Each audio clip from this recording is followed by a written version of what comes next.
சிறப்பு விவாத அரங்கில் நம்முடைய மனிதநேய மக்கள் கட்சியின் தலைவரும் நாகப்பட்டினம் தொகுதி சட்டமன்ற உறுப்பினருமான பேராசிரியர் ஜாவஹருல்லா நம்மோடு இணைந்திருக்கிறார். ஜாவஹருல்லா சார் வணக்கம். தற்போது இந்த தமிழக வெற்றிக்கழக அரசு அமைந்து ஒரு 50 நாட்கள் ஆகிறது. இன்று நீங்கள் செய்தியாளர்களுக்கு அளித்த ஒரு கூட்டு பேட்டியில் நீதியரசர் ஹரிபரந்தாமன் மற்றும் பல்வேறு அமைப்புகளைச் சேர்ந்தவர்களோடு இணைந்து அளித்த இந்த பேட்டியின் போது ஒரு சட்டம் இயற்றப்பட வேண்டும், ஒரு தீர்ப்புக்கு ஒரு உத்தரவுக்கு எதிராக என்று கூறியிருந்தீர்கள். ஆனால் இப்போது கூட்டணி ஆட்சி இங்கு இருக்கிறது. இந்த கூட்டணி ஆட்சியில் ஆணவ கொலைக்கு எதிரான சட்டம் என்றாலும் அதற்கான நடவடிக்கையை எடுப்போம் என்று சமூக நீதித்துறை அமைச்சர் வன்னியரசு தெரிவிக்கிறார். இதேபோல சிறுபான்மை நலத்துறை அமைச்சர் இந்திய யூனியன் முஸ்லீம் கட்சியின் சார்பாகத்தான் இருக்கிறார். ஆனால் இப்போது ஒரு இஸ்லாமியர்களுக்கு அந்த இடஒதுக்கீடு விவகாரம் தொடர்பாக ஒரு தீர்ப்பு வந்திருக்கிறது. இதை எதிர்த்தும் மேல்முறையீடு தேவையில்லை, சட்டம் வேண்டும் என்று நீங்கள் கோரிக்கை வைக்கிறீர்கள். ஆனால் இது சமூக நீதித்துறை அமைச்சராக ஒரு கூட்டணி கட்சிகளைச் சேர்ந்த விடுதலை சிறுத்தைகள் கட்சியின் கட்சியைச் சேர்ந்த ஒரு முக்கியமான நிர்வாகி சட்டமன்ற உறுப்பினர் இருக்கிறார். இதே போல் இஸ்லாமியர்களுக்கு எதிரான ஒரு தீர்ப்பு விவகாரத்திலும் ஒரு இஸ்லாமியரே அங்கு சிறுபான்மை நலத்துறை அமைச்சராக இருக்கிறார்.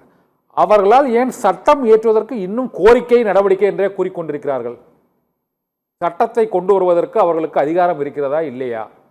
அல்லது முதலமைச்சரிடம் அது தொடர்பாக பேச முடியவில்லையா? வெளியிலிருந்து ஒரு கட்சி எதிர்கட்சியின் கோரிக்கைகளைப் போலவே இப்போதும் அந்த கோரிக்கைகளாகவே இருக்கின்றனவே, என்ன காரணம் நினைக்கிறீங்க? கூட்டணி ஆட்சியில் இது வெற்றிகரமான செயல்பாடுகளாக இந்த முன்னெடுப்புகள் இல்லையே, அது என்ன காரணம் நினைக்கிறீங்க?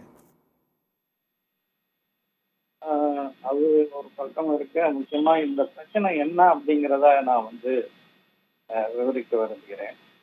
முதலாவதாக தமிழ்நாட்டில் பார்த்தீர்கள் என்றால் முத்தமிழறிஞர் கலைஞர் அவர்கள் 2007ஆம் ஆண்டு எங்களுடைய தமிழ்நாடு முஸ்லிம் முன்னேற்ற கழகத்தினுடைய கோரிக்கையை ஏற்று கல்வி மற்றும் வேலை வாய்ப்பில் பிற்படுத்தப்பட்ட முஸ்லிம்களுக்கு 3.5 விழுக்காடு இடஒதுக்கீடு வழங்கும். அதற்கு முன்பு இடஒதுக்கீடு இருக்கின்றது. ஆனால் பிற்படுத்தப்பட்ட சமூகத்தாரோடு சேர்ந்து முஸ்லிம்களும் உள்ளடங்கி அந்த இடஒதுக்கீடு இருந்தது. அந்த 30% விழுக்காடு இடஒதுக்கீடு அதெல்லாம் மற்ற சமூகங்களோடு போட்டி போட முடியவில்லை. அதனால கல்வி மற்றும் வேலை வாய்ப்பு எங்களுக்கு கிடைப்பது இல்லை என்பதனால தனியான ஒரு இடஒதுக்கீடு வேண்டும் என்ற ஒரு கோரிக்கையை நாங்கள் வலியுறுத்தோம்.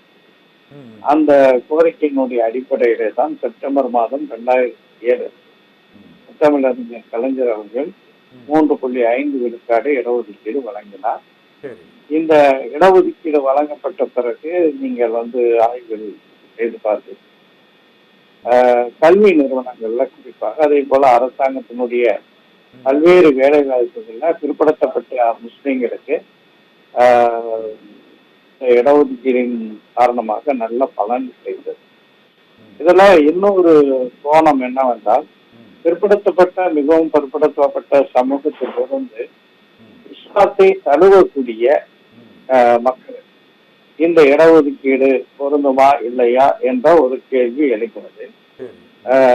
பல்வேறு மதங்களை சார்ந்தவர்கள், இஸ்லாத்தை பிற்படுத்தப்பட்ட சமூகத்தை சார்ந்தவர்கள் இஸ்லாத்தை தழுவும் போது அவர்களுக்கு இந்த இடஒதுக்கீடு வலிக்கலாம் என்று பல்வேறு தீர்ப்புகள் சென்னை உயர்நீதிமன்றத்தில் தரப்பட்டிருக்கிறது. குறிப்பாக சொல்ல வேண்டுமென்றால் நீதியரசர் ஹரிபரந்தாமன் அவர்கள் ஆரிஃபா என்ற வழக்கில் இந்த இஸ்லாத்தை தழுவக்கூடிய பிற்படுத்தப்பட்ட மக்களுக்கு பிசிஎம் என்று அவர்களை கருதி, பிற்படுத்தப்பட்ட முஸ்லீம் என்று கருதி அந்த இடஒதுக்கீடு அவர்களுக்கு அளிக்கலாம் என்ற ஒரு தீர்ப்பை வழங்கினார். அதுபோன்று பல நீதியரசர்கள் அது போன்ற ஒரு தீர்ப்பை வழங்கியிருக்கிறார்கள். இந்த சூழலில் தான் சில வழக்குகளில் மட்டும் அவ்வாறு இடஒதுக்கீடு வழங்க முடியாது, இஸ்லாத்தை தழுவக்கூடியவர்களை பிற்படுத்தப்பட்ட முஸ்லீம்கள் என்று கருத முடியாது என்று சில வழக்குகள், சில விவரங்கள் வரும்போது அதை நாங்கள் முதலமைச்சருடைய கவனத்திற்கு எடுத்து சென்றோம். நாங்கள் முதலமைச்சருடைய கவனத்திற்கு, அதாவது முதலமைச்சர் என்று சொல்லும்போது தளபதி மு.க. ஸ்டாலின் அவர்களுடைய திமுக ஆட்சியில் அந்த இந்த கோரிக்கையை அவர்களுடைய கவனத்திற்கு எடுத்து சென்றோம். நான் சட்டமன்றத்திலும் கூட அது குறித்து பேசினேன். அப்போது அதாவது ஆளுநர் உரைக்கு நன்றி தெரிவிக்கக்கூடிய தீர்மானத்தில் உரையாற்றும் போது நான் அவ்வாறு பேசினேன்.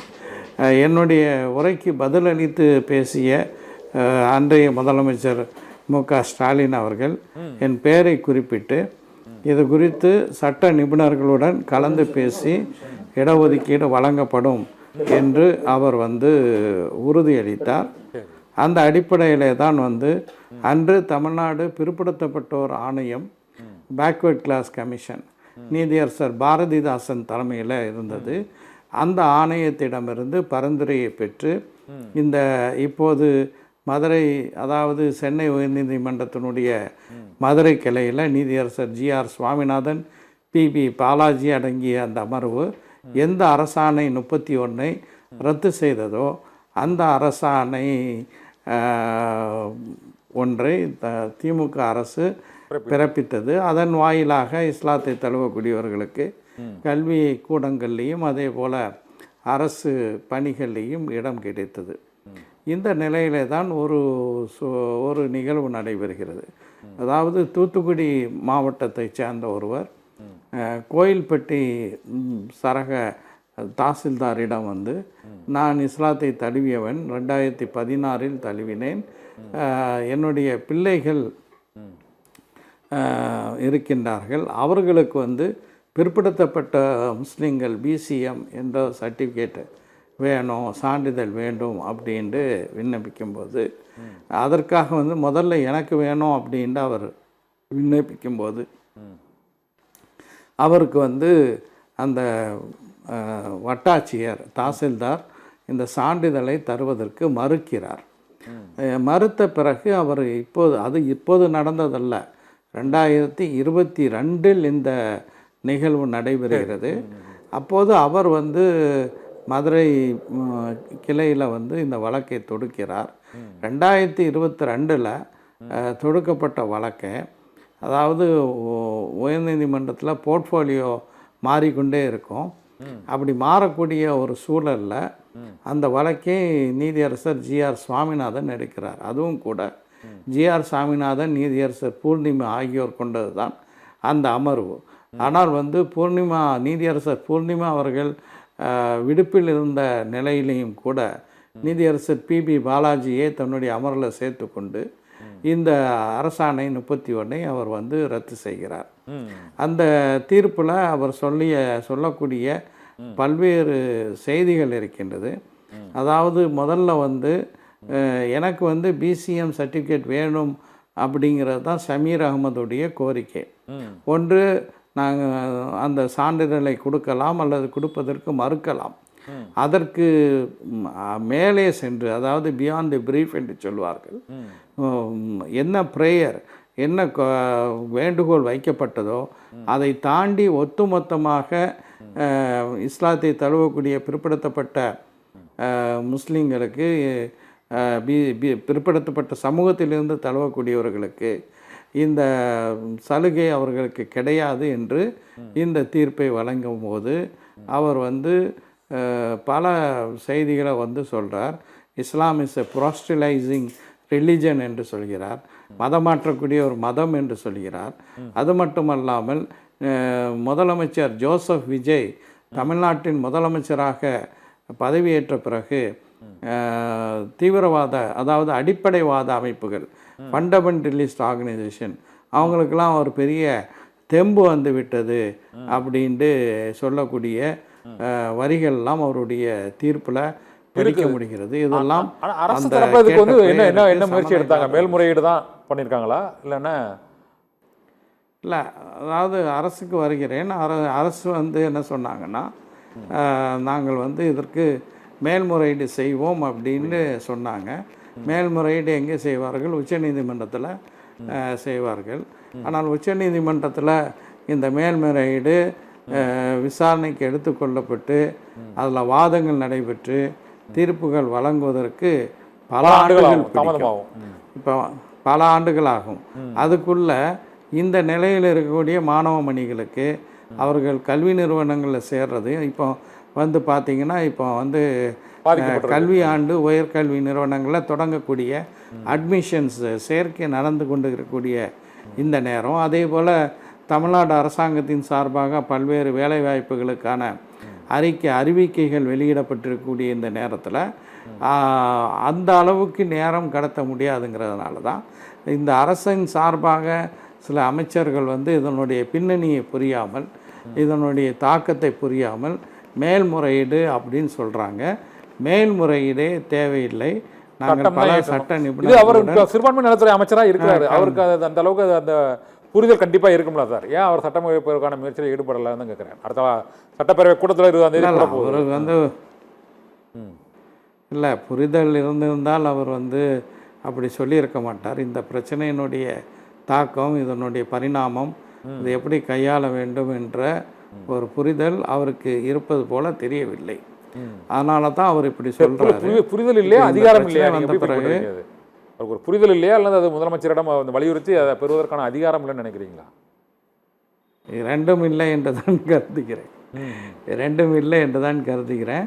இப்போ வந்து அரசு என்ன செய்யணும்னா, ஒரு ஆர்டினன்ஸ், உடனடியாக ஒரு அவசர சட்டத்தை பிறப்பிக்க வேண்டும்.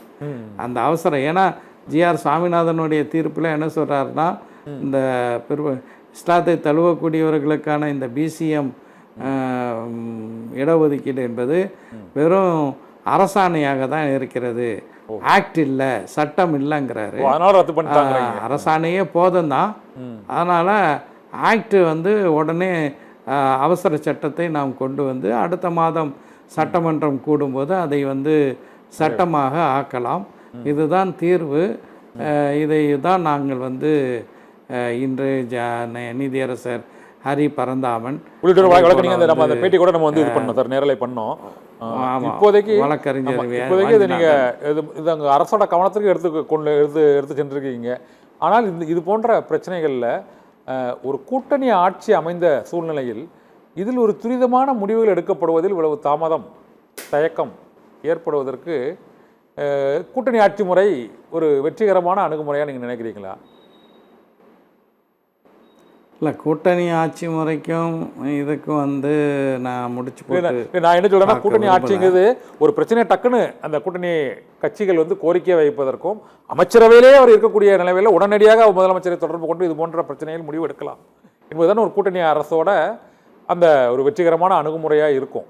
அதான் ஒரு மாற்றமாக இருக்கும் இதுவரை இல்லாத ஒரு கூட்டணி அரசில். இப்போ இருந்தும் அதே நிலையை தான், பழைய நிலையை தான் நீடிக்கிறது. இதற்கு முந்தைய ஆட்சிகளில் இருந்த நிலையை தான் நீடிக்கிறது. ஒரு பிரச்சனை என்றால் அது சார்ந்து பாதிக்கப்படுற அணுக முடியாத சூழ்நிலை தான் இன்னும் இருக்குதா?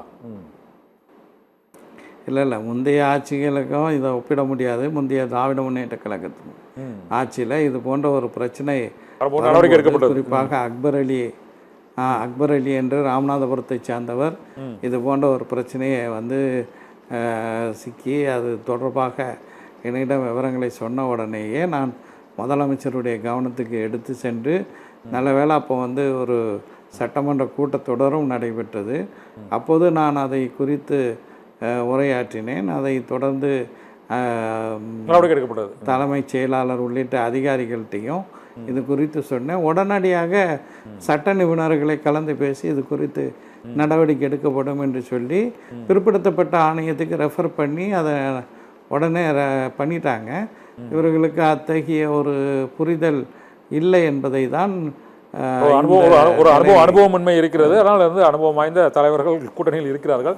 இப்போ இருந்த போதிலும் இப்போதைக்கு இன்னொரு முக்கியமான ஒரு கேள்வி என்ன, இப்போதைக்கு தமிழக வெற்றி கழகத்தில் வந்து அதிமுகவிலிருந்து ஒரு எம்எல்ஏக்கள், அதிருப்தி எம்எல்ஏக்கள் அதில் போய் இணைகிறார்கள். திமுக கூட்டணியிலிருந்தும் பல்வேறு கட்சிகளை சேர்ந்தவர்கள் இப்போது கடைசியாக மதிமுக வரை இணைகிறார்கள். இது தவிர அவர்களுக்கு எதிராக உள்ள அனைத்து கட்சிகளிலும் இருந்தும் தமிழக வெற்றி கழகத்தில் இணையக்கூடிய அளவுக்கு அந்த கட்சி ஒரு பெரிய ஆதரவு வலிமையை பெற்றுவிட்டதா நீங்கள் நினைக்கிறீங்களா? இல்லை, அப்படி சொல்ல முடியாது. இது வந்து ஏதோ புதிதாக தமிழ்நாட்டில் தமிழக வெற்றி கழகம் ஆட்சி அமைந்த உடனே இது போன்ற நிலை என்று அந்த முடிவுக்கு நாம் வந்துவிட முடியாது. முந்தைய காலகட்டங்கள்லேயும் கூட அது திமுக ஆட்சியாக இருந்தாலும் சரி, புதிதாக திமுக ஆட்சிக்கு வரும்போது ஒரு தேர்தலை சந்தித்து வெற்றி பெற்று ஆட்சிக்கு வரும்போது பல்வேறு மாற்றுக் கட்சிகளை சார்ந்தவர்கள் அந்த கட்சியில் இணையக்கூடிய ஒரு நிகழ்வு நடைபெற்று இருக்கிறது. அதே போல் வந்து அதிமுக ஆட்சியிலும் கூட அது போன்ற நிகழ்வுகள் நடைபெற்று இருக்கிறது. சென்ற திமுக ஆட்சியில் பார்த்திங்கன்னா அமைச்சரவையில் இடம்பெற்ற முக்கியமான அமைச்சரவையை வைத்திருந்தவர்கள் பலரும் வந்து அதிமுகவிலிருந்து திமுகவுக்கு வந்தவர்கள் தான்.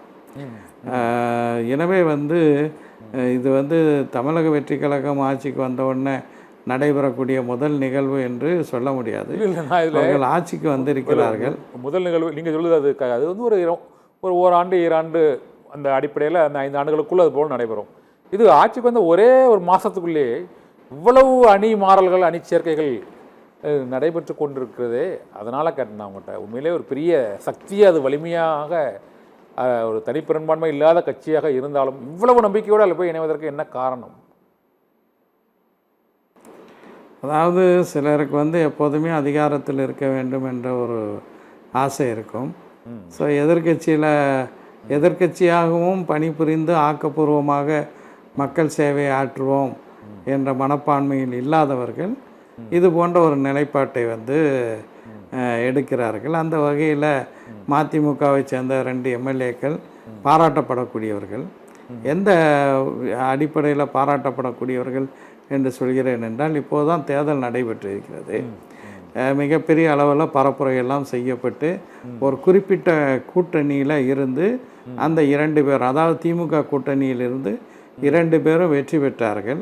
வெற்றி பெற்ற பிறகு கையில் வைக்கப்பட்ட தேர்தல் ஆணையத்தினுடைய மை அழிவதற்கு முன்பே வந்து மாறுவது, தங்களுடைய பதவியை ராஜினாமா செய்கிறது, இதெல்லாம் வந்து உண்மையிலே பார்த்திங்கன்னா அவர்களை தேர்ந்தெடுத்த அந்த மக்களுக்கு செய்யப்படக்கூடிய ஒரு வகையான துரோகம் என்று தான் வகைப்படுத்த வேண்டும். காரணம், அந்த மக்கள் அவர்களை 5 ஆண்டுகள் தங்களுடைய பிரதிநிதியாக இருக்க வேண்டும் என்பதற்காக ஒரு குறிப்பிட்ட கூட்டணியினுடைய ஆதரவோடு அவர்களை வந்து வெற்றி பெற வைத்திருக்கிறார்கள். அப்படியான ஒரு சூழலில் இவர்கள் வந்து தங்களுடைய சுயநலத்திற்காக வேண்டி பதவி விலகுவார்கள் என்றால், அந்த மிகப்பெரிய ஒரு மக்களுடைய ஒரு எதிர்பார்ப்பை, மக்கள் அளித்த அந்த வாக்குகளை மதிக்காத ஒரு நிலையில்தான் அவர்களுடைய இந்த நிலைப்பாட்டை நாம் பார்க்க வேண்டும். ஓகே ஜவஹர்லால் சார், இன்னொன்று உங்கள்கிட்ட முக்கியமாக கேட்கக்கூடியது ஒன்று, திமுக கூட்டணியில் நீங்கள் இருக்கிறீங்க.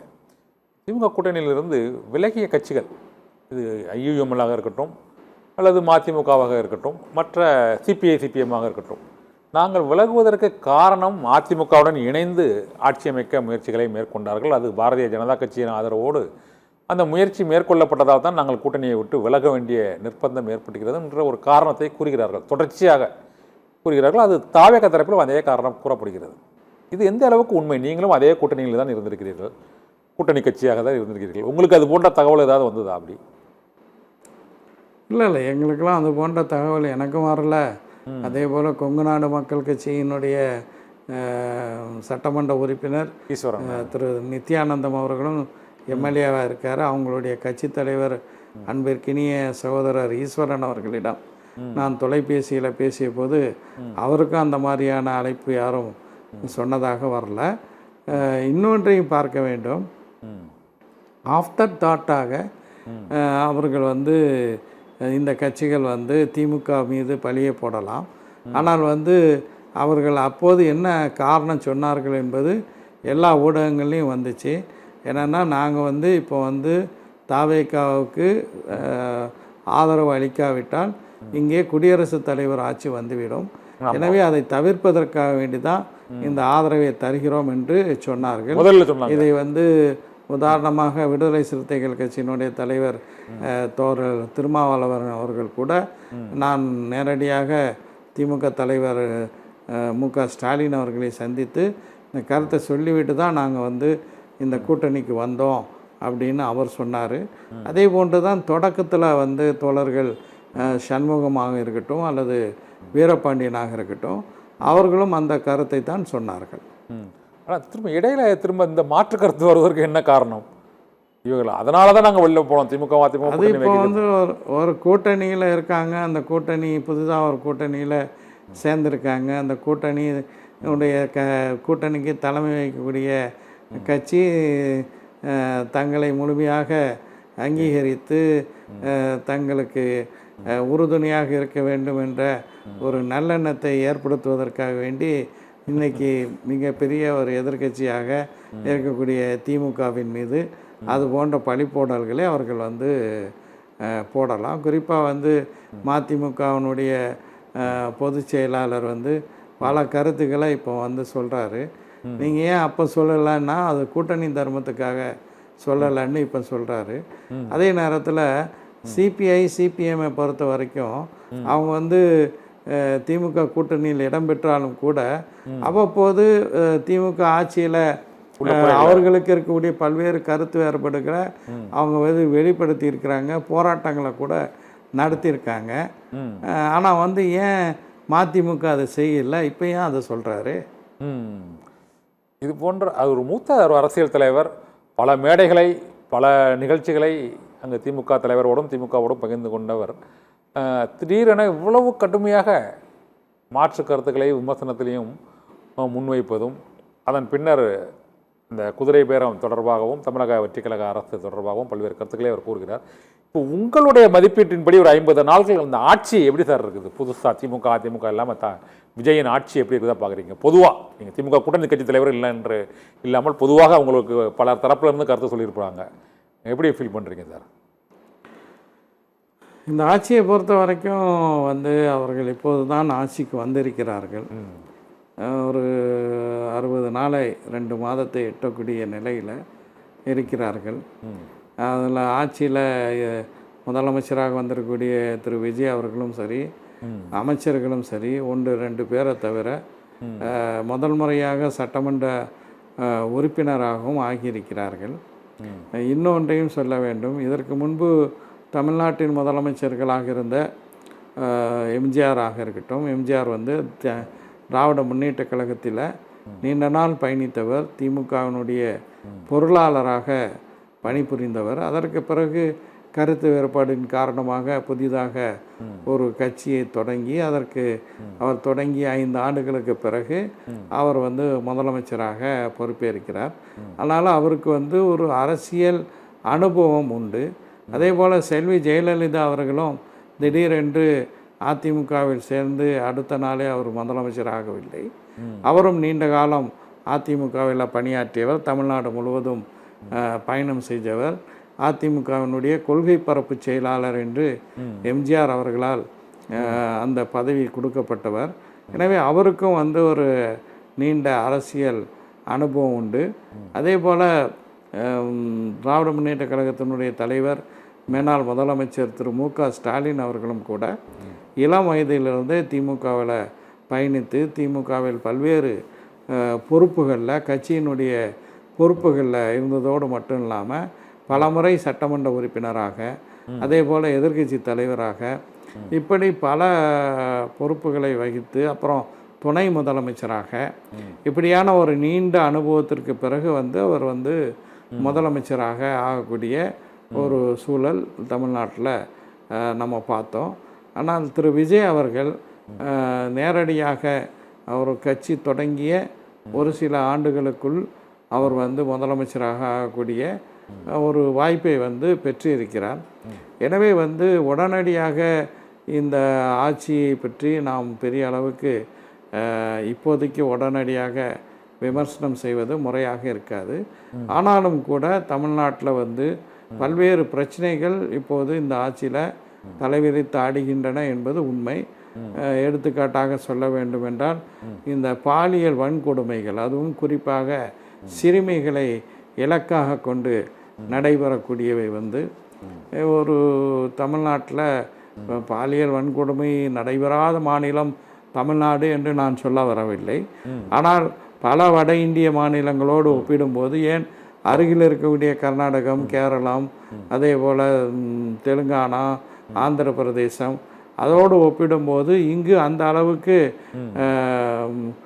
இந்த பாலியல் கொடுமைகள் வன்கொடுமைகள் பெரிய அளவுக்கு நடைபெற்ற ஒரு மாநிலம் அல்ல. ஆனால் இங்கே வந்து அது போன்ற மிகப்பெரிய ஒரு நிகழ்வுகள் நடைபெறுவது வந்து ஒரு ஃபேர்ம் அட்மினிஸ்ட்ரேஷன், ஒரு உறுதியான நடவடிக்கை எடுக்கக்கூடிய ஒரு நிர்வாகம் இங்கு இருக்கின்றதா என்பது ஒரு சந்தேகத்துக்குரிய ஒன்றாக இருக்கின்றது. அதே போல் இந்த அரசாங்கத்தினுடைய ப்ரியாரிட்டிஸ் என்ன, முன்னுரிமைகள் என்ன அப்படிங்கிறதையும் பார்ப்பதில் இந்த அரசு தவறிவிட்டதோ என்ற எண்ணம் ஏற்படுகிறது. முந்தைய ஆட்சியாளர்கள், முந்தைய அமைச்சர்கள்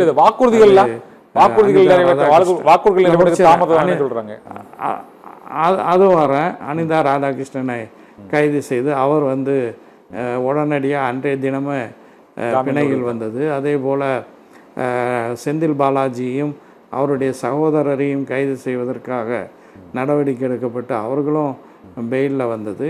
இதெல்லாம் ஒரு பக்கம் இருக்குது. அது மட்டும் இல்லாமல் தேர்தல் வாக்குறுதிகள், அந்த தேர்தல் வாக்குறுதிகளில் நிறைவேற்றுவதற்கு உதாரணமாக 2500 ரூபாய் மாதம் மகளிருக்கு வழங்கப்படும் என்று கொடுக்கப்பட்ட வாக்குறுதி. ஆனால் அது நாங்கள் பிறகு எல்லாத்தையும் சரி பண்ணிவிட்டு எனக்கு கொஞ்சம் டைம் கொடுங்க, நேரம் கொடுங்க, அவகாசம் கொடுங்க என்று கேட்டார். அதற்கு பிறகு எதிர்க்கட்சிகள் கடுமையான கண்டனத்தை தெரிவித்த பிறகு திமுக ஆட்சியில் கொடுக்கப்பட்ட 1000 ரூபாய் இப்போது கொடுக்கப்பட்டு வருகிறது. தாய்மாமன் சீர் கொடுப்போம் அப்படின்னு சொன்னார். அந்த தாய்மாமன் சீர் எப்போ வரும் அப்படின்ட்டு மக்களெல்லாம் காத்து கொண்டு இருக்கிறார்கள். அதே மாதிரி இந்த தங்க மோதிர திட்டம், பிறக்கக்கூடிய அரசு மருத்துவமனைகள் பிறக்கக்கூடிய குழந்தைகளுக்கு தங்க மோதிர திட்டம் அப்படின்னு சொன்னாங்க. ஆனால் ஒரு திட்டத்தை கொண்டு வர்றாங்கன்னா அந்த திட்டம் உண்மையிலேயே மக்களுக்கு பயன் தரக்கூடிய ஒன்றாக இருக்க வேண்டும். அதற்கு பல்லாயிரம் கோடி ரூபாய் செலவிடுகிறார்கள். ஆனால் இந்த அரசு மருத்துவமனைகளில் பெரும்பாலும் மெட்டர்னிட்டி வார்டு என்று சொல்லக்கூடிய அந்த பிரசவ அறைகள் மிக மோசமான ஒரு நிலையில் இருக்கின்றது. இந்த அந்த பிரசவ வார்டுகளுடைய சீரமைப்புக்காக பயன்படுத்தினால் அது எவர் லாஸ்டிங்காக பல்லாண்டுகள் மக்களுக்கு பயன் தரக்கூடிய ஒன்றாக இருக்கும். இப்படியாக அவங்களுடைய ப்ரியாரிட்டிஸில் இந்த அரசாங்கம் தன்னுடைய முன்னுரிமைகளை சரியான முறையில் வகுப்பதற்கு தவறிவிட்டார்கள் என்ற எண்ணம் மக்கள்கிட்ட ஏற்பட்டிருக்கு. மக்கள்கிட்ட இது போன்ற எண்ணம் ஏற்பட்டுள்ள சூழ்நிலையில் இப்போ அவர்கள் இந்த தனிப்பெரும்பான்மை பெறுவதற்காக ஒரு 12 சட்டமன்ற உறுப்பினர்களை ராஜினாமா செய்வதற்கான முயற்சியில் ஈடுபட்டிருக்கிறார்கள் என்றும் இப்போதைக்கு 7 தொகுதிகள் காலியாக இருக்கிறது. இந்த இடைத்தேர்தலில் தமிழக வெற்றி கழகம் வெற்றி பெறுவதற்கான ஒருவேளை இடைத்தேர்தல் நடந்தால் பல்வேறு வழக்குகள் இருக்கின்றன. கூட்டணிகளில் ஒரு குழப்பம் இருக்கிறது. இன்னும் தமிழக வெற்றி கழகம் தலைமையில் கூட்டணி உறுதிப்பாடு ஏற்படவில்லை. இந்த சூழ்நிலையில் இந்த இடைத்தேர்தல் முடிவுகள் எவ்வாறு இருக்கும்? இந்த ஆட்சி நீடிப்பதை முடிவு செய்யக்கூடிய தேர்தலாக இந்த இடைத்தேர்தல் இருக்கும்னு நீங்கள் நினைக்கிறீங்களா?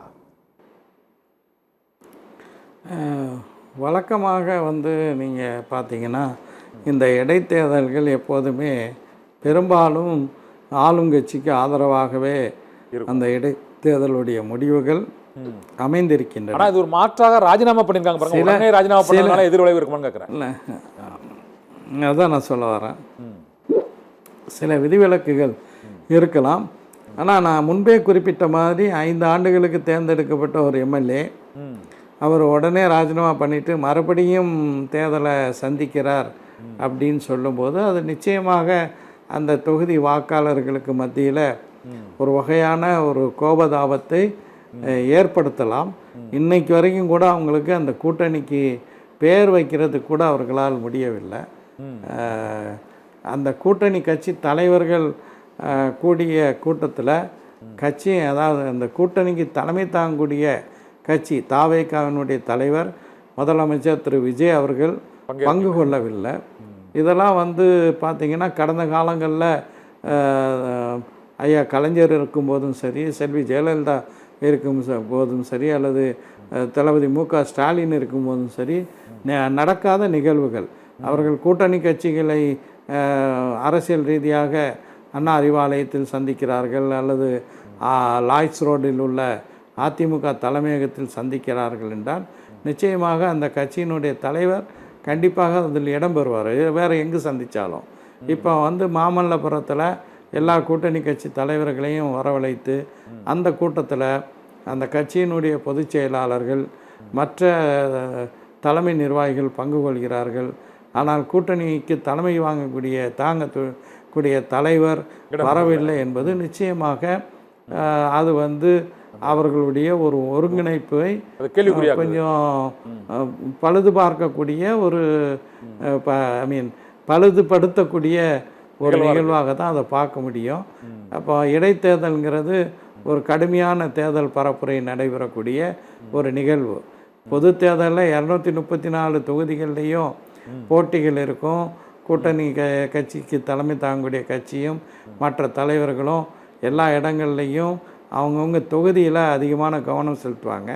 ஆனால் இடைத்தேர்தலில் வந்து எல்லா கட்சி தலைவர்களும் அந்த இடைத்தேர்தல் சில தொகுதிகளுக்கு நடைபெறுவதனால அதில் கூடுதல் கவனம் செலுத்தக்கூடிய ஒரு நிலை ஏற்படும் போது இதெல்லாம் ஒரு பெரிய பலவீனத்தை தான் ஆளும் தாவேகாவுக்கு தரும் அப்படின்ட்டு நான் கருதுகிறேன். ஓகே, மக்கள் என்ன முடிவெடுக்கிறார்கள் என்று பார்க்கலாம். எங்களோடு இந்த சிறப்பு விவாதத்தில் கலந்து கொண்டு பல்வேறு கருத்துக்களை பகிர்ந்து கொண்ட பேராசிரியர் ஜவஹர்லால் அவர்களுக்கு மிக்க நன்றி.